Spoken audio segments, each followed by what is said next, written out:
Meu nome é Camila Duarte, tenho 32 anos, e durante a maior parte da minha vida, meus próprios pais me chamavam de a burra.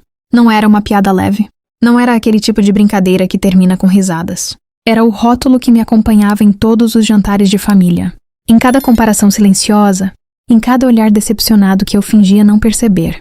Camila nunca foi muito inteligente, mas ela tem bom coração. Minha mãe dizia isso sorrindo, como se estivesse me elogiando. Meu pai apenas concordava com a cabeça, e eu acreditava. Passei anos tentando compensar aquilo. Estudava até tarde, revisava tudo 3 vezes. Evitava falar demais para não dizer algo errado. Enquanto isso, meu irmão mais novo era o gênio da família. Tudo que ele fazia era celebrado. Tudo que eu fazia era o mínimo esperado. Mas o pior dia não foi nenhum desses. Foi o dia em que meus pais fizeram um jantar para apresentar meu irmão a alguns investidores importantes. Eu nem deveria estar lá, mas minha mãe insistiu. Fique quieta, Camila. Só não nos envergonhe. Eu me sentei na ponta da mesa, em silêncio, como sempre. Até que um dos investidores me fez uma pergunta simples. E antes que eu pudesse responder, meu pai riu. Não espere muito dela. Ela sempre foi a burra da família. A mesa inteira riu. Naquele momento, algo dentro de mim não quebrou. Ficou vazio. Eu sorri, balancei a cabeça. E não disse nada. Mas naquela noite, eu tomei uma decisão que ninguém naquela mesa poderia imaginar.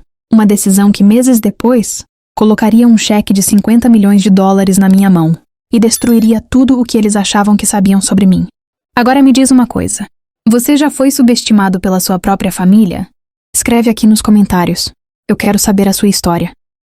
Naquela noite do jantar, depois da humilhação, eu não fui direto para casa. Eu fiquei sentada dentro do meu carro por quase 1 hora, olhando para as luzes da cidade e repetindo mentalmente a mesma frase. A burra da família.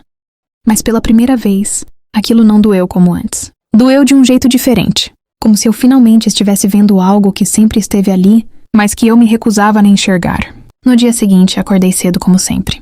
Fui trabalhar no mesmo escritório, pequeno de contabilidade onde meus pais diziam que eu, pelo menos, não faria besteira com coisas importantes. Eles não sabiam que, durante anos, eu vinha estudando à noite. Finanças, investimentos, análise de risco. Tudo escondido. Tudo silencioso. Eu não tinha diploma em economia como meu irmão. Mas eu tinha algo que ele nunca teve. Obsessão em entender como o dinheiro realmente funciona. Naquela manhã, recebi um e-mail que mudaria tudo. Um cliente antigo. Um empresário que eu tinha ajudado com pequenas consultorias. Queria me encontrar pessoalmente. Ele dizia que tinha uma proposta fora do comum. Eu quase ignorei. Mas algo dentro de mim disse, vá. No final do dia, eu entrei em um prédio que nunca tinha visitado antes. Vidros escuros, segurança na entrada, um silêncio que parecia caro. E lá dentro, ele estava me esperando. Camila Duarte? Ele perguntou, me observando como se estivesse tentando confirmar algo. Eu assenti. Ele empurrou uma pasta sobre a mesa. Eu preciso de alguém que entenda números, mas também entenda pessoas. Abri a pasta. E quando vi os detalhes daquele projeto, meu estômago revirou. Era uma reestruturação financeira de um grupo milionário à beira do colapso. Um erro meu poderia custar tudo.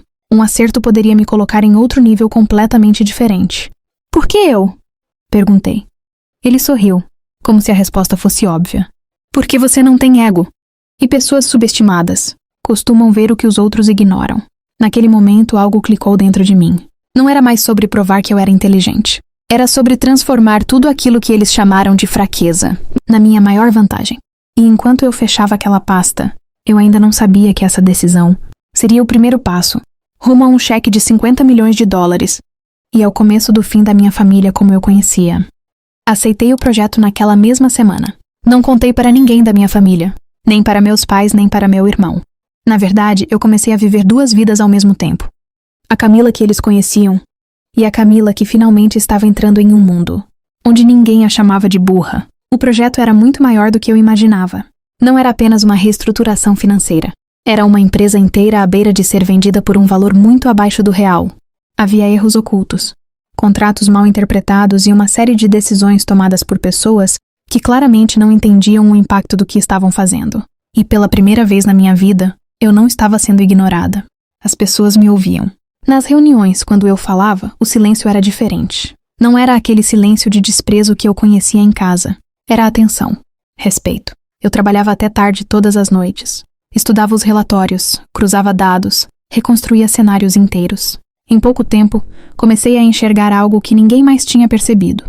O problema não era apenas má gestão, era sabotagem interna.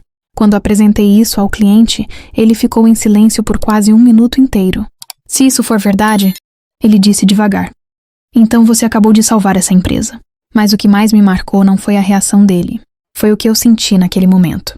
Pela primeira vez, eu não estava tentando provar nada para meus pais. Eu estava provando para mim mesma que eles estavam errados sobre quem eu era. Algumas semanas depois, o cliente me chamou novamente. Ele estava mais sério do que antes. Camila, se fecharmos esse acordo do jeito que você estruturou, o lucro final vai ultrapassar 50 milhões. Ele empurrou um documento em minha direção. E eu quero que você esteja oficialmente ligada a isso. Meu coração parou por um segundo. 50 milhões. O mesmo número que, sem eu saber, já estava começando a destruir a narrativa que minha família construiu sobre mim a vida inteira. E ainda assim, eu não liguei para eles. Eu apenas assinei. E naquele instante eu deixei de ser a burra da família. Sem precisar dizer uma única palavra. O dia em que o contrato foi oficialmente fechado, eu não estava na sala de reuniões principal. Eu estava no corredor, olhando para o vidro escuro que refletia meu próprio rosto. O mesmo rosto que minha família passou a vida inteira subestimando. Meu celular vibrou pela primeira vez em semanas. Primeiro meu pai, depois minha mãe, depois meu irmão. Eu não atendi nenhum deles, mas eu sabia exatamente o que tinha acontecido. O acordo havia sido aprovado. O projeto que eu tinha estruturado não só salvou a empresa, como multiplicou seu valor de forma inesperada. E agora todos queriam entender quem tinha sido a pessoa por trás disso. Eu. A mesma pessoa que eles chamavam de burra. No final da tarde, o cliente me chamou para uma sala privada. Ele colocou um envelope sobre a mesa. Isso é só o começo, ele disse. Dentro estava o cheque. 50 milhões de dólares. Por alguns segundos eu não senti alegria. Eu senti silêncio. Um silêncio profundo, pesado. Quase respeitoso. Porque naquele momento eu não estava pensando em dinheiro. Eu estava pensando em todas as vezes que minha mãe me interrompeu. Em todas as vezes que meu pai não disse nada. Em todas as vezes que meu irmão riu. E agora, o mundo inteiro tinha uma resposta diferente sobre mim. Quando saí do prédio, a cidade parecia a mesma, mas eu não era. No carro, finalmente liguei meu celular. 32 chamadas perdidas. 17 mensagens. Uma delas era da minha mãe. Precisamos conversar. Seu pai está muito preocupado. Volte para casa. Vamos esquecer tudo isso. Eu encarei a mensagem por alguns segundos, e então desliguei a tela. Não era raiva, era encerramento. E pela primeira vez na minha vida, eu não era a filha que precisava provar algo. Eu era a mulher que já tinha provado tudo.